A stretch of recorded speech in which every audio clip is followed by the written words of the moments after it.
সুপ্রিয় সুধীমণ্ডলী, আজকে একটা কবিতা আবৃত্তি করে শোনাবো। কবিতার নাম ভাগ্যের লিখন। ভুল ভুল শুধু যে ভুল সবই কি আমার, নাকি ভুলে ভুলেই কেটে গেল জীবন দুজনার।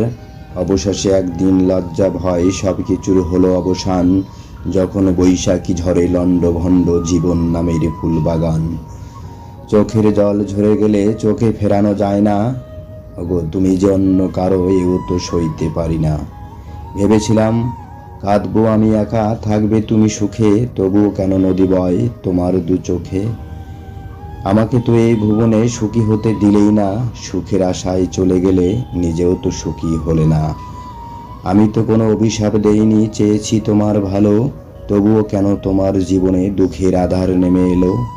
জানি ভাবিছো তুমি নিরবধি, জীবন কেন হলো এমন। ভেবো না তুমি কেঁদো না আর, সবই ভাগ্যের লিখন, ভাগ্যের লিখন।